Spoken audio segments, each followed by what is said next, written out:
Hello বন্ধুরা, welcome back to my channel. তোমরা সবাই কেমন আছো? আশা করি তোমরা সব খুব ভালো আছো এবং আমিও খুব ভালো রয়েছি। আজকের একটা নতুন রেসিপি নিয়ে এসেছি। অনেকেই বলে কচু খেলে নাকি গলা চুলকায়, কিন্তু আজকে যে রেসিপিটা তোমাদের সাথে শেয়ার করব সেটা মোটেই গলা চুলকাবে না। তাহলে চলো রেসিপিটা শুরু করা যাক। রেসিপির জন্য লাগছে কচুর ফুল। এখানে 1 আটি কচুর ফুল নিয়েছি। কচুর ফুল খাওয়ার একটা টেকনিক রয়েছে, এখন সেটাই তোমাদেরকে দেখাবো। এই টেকনিক ফলো করলে কোনো রকমভাবেই কচুর ফুল কিন্তু চুলকাবে না, আর কোনো রকম লেবু বা তেঁতুল ছাড়াই কিন্তু তোমরা রান্না করতে পারবে।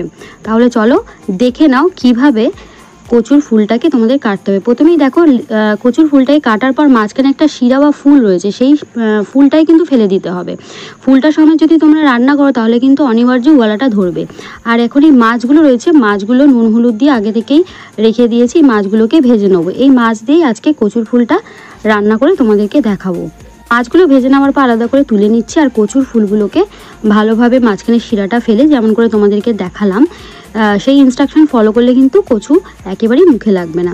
মাছগুলো ভাজা হয়ে গেছে। এখন ওই একই কড়ার মধ্যে সামান্য সর্ষের তেল, মানে 2 চামচ ধরো সর্ষের তেল দিয়ে দিলাম।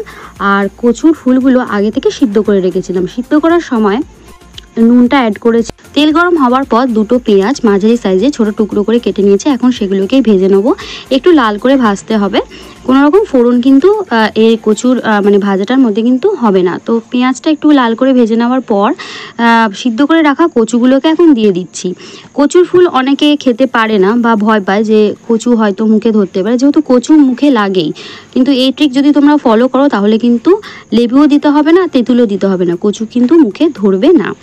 তো যাই হোক, এখানে তোমাদেরকে আমি তেঁতুল অ্যাড করে কচুর ফুলটা রান্না করে দেখাবো। তোমরা যদি তেঁতুল না কেউ খেতে পছন্দ করো তাহলে লেবুও অ্যাড করতে পারো। একটুখানি কচুর ফুলটা ভাজা হয়ে গেলে 3টে কোয়া রসুন এইভাবে ছোট করে কেটে নিয়েছি, সেটা এখন দিয়ে দিচ্ছি। রসুন দেওয়ার পরে দিয়ে দিচ্ছি সামান্য নুন। নুন দেওয়ার পরে দিয়ে দিচ্ছি 4-5টা কাঁচা লঙ্কা। কাঁচা লঙ্কাগুলো এইভাবে ফাটিয়ে দিয়ে দিচ্ছি। এরপরে সমস্ত ইনগ্রিডিয়েন্টসগুলো দেওয়ার পরে ভালোভাবে নাড়তে হবে। আর দিয়ে দিচ্ছি 2 চা চামচ লঙ্কার গুঁড়ো। লঙ্কার গুঁড়োটা তোমরা বুঝে দেবে, যেমন তোমরা ঝাল খাবে সেই অ্যাকর্ডিংলি তোমাদেরকে দিতে হবে।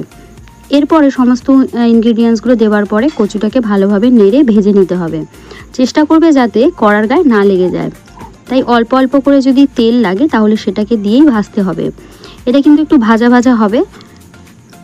তোমাদেরকে আগেই বলেছি যে আজকে তেঁতুল দিয়ে রান্না করে তোমাদেরকে দেখাবো, কিন্তু তোমরা তেঁতুল ছাড়াও কিন্তু করতে পারো। যদি কচুর ফুল মানে বাছার সময় মাঝখান থেকে ওই একটা ফুলের লম্বা যে স্টিক টাইপের অংশ রয়েছে ওটাকে তোমরা যদি বাদ দিয়ে দাও তাহলে কিন্তু মুখে লাগবে না। কিছুটা ভাজা হয়ে যাওয়ার পরে এখন ভেজে রাখা মাছের মাথাগুলো দিয়ে দিচ্ছি। মাছের মাথা ছাড়া তোমরা নর্মালও করতে পারো, নিরামিষ হিসেবেও খাওয়া যেতে পারে। এখন মাছের মাথাগুলো দিয়ে দেওয়ার পরে ভালোভাবে নেড়ে ভেজে নিতে হবে। অনবরত নাড়তে হবে যাতে কড়ার গায়ে লেগে না যায়। কড়ার গায়ে যদি লেগে যায় তাহলে কিন্তু পুড়ে যাবে আর পোড়া গন্ধ হয়ে যাবে। বন্ধুরা, আমার ভিডিও তোমার কেমন লাগছে? যদি তোমাদের ভালো লাগে তাহলে কিন্তু অবশ্যই চ্যানেলটাকে সাবস্ক্রাইব করে আমার পরিবারের একজন সদস্য হয়ে যেও। আর এই রেসিপি যদি তোমাদের হেল্পফুল মনে হয় তাহলে অবশ্যই তোমাদের ফ্রেন্ডসদের সাথে শেয়ার করে দিও, যাতে তারাও এরকম নিত্য নতুন ইয়ামি রেসিপি দেখার সুযোগ পায়।